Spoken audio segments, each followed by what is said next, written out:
السلام علیکم دامولای محترم. من یک زنی تنها هستم. در شهر مسکو کار میکنم. خب یک دخترم یا یک جوان به زنی گرفت، 2 هفته زندگی کرد، جوابش داد. خب گفت دختر نبود، دختری من نمازخوان است، تا شوهر کردنش بیرون را ندیده بود، خانه نشین بود. آیا دختریش فقط به همخوابگی دور می شود یا اینکه به دیگر کار هم دور می شود؟ التماس جواب گردانی. خداوند شما را نگه دارد. ما از گفته های شما بسیار چیزها را فهمیدیم. سلامت باشه مادری بزرگوار. اکنون این مادر گفته من یک مادری تنها هستم، شاید که شوهر نداشته یا شوهرش وفات کرده یا جدا شده. دخترش یعنی کدام نوجوان مرده، جوان مرد نمیگیم ما چنین شخصیت ها را، کدام نوجوان مرد دخترش به زنی نکاح کرده گرفته، 2 هفته زندگی کردن. 2 هفته زندگی کردن. بعد از آن گفته دختری تو دختر نبود و جوابش داده. وقتی که دختر نبود ده همون یکم شب جوابش نمیتی.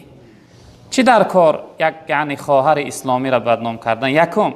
دویمش که هر شخصیتی که عیب کمبودی یک بنده خدا را ستر کنه، خداوند عیب کمبودی شخصیت در روز آخرت ستر میگردونه.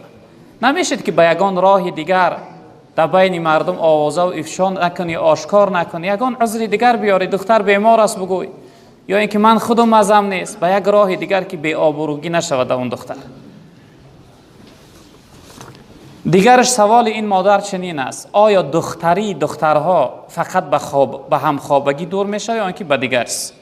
مادر محترمه و دیگر شخصیت هایی که صدای ما را میشنوه، اون خونه که یعنی از اون دختر یعنی از دختریش میبراید، نه تنها اون فقط به خواب رفتن، اون پرده یعنی از بین دور میشه و خون میروه.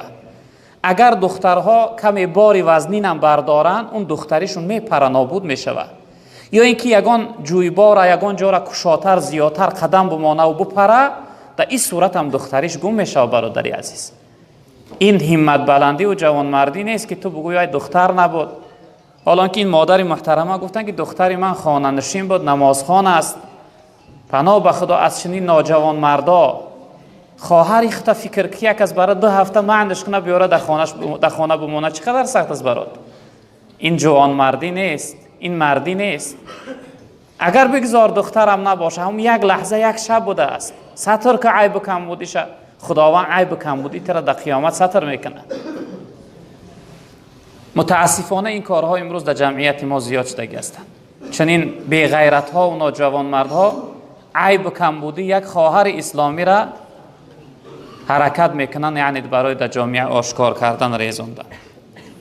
البته نه تنها فقط به خواب رفتن دختری گم می شود، بلکه به سبب یعنی بار وزن برداشتن یا اینکه یگان جایی که شادی زیاد پریدن، به اینم دور می شود.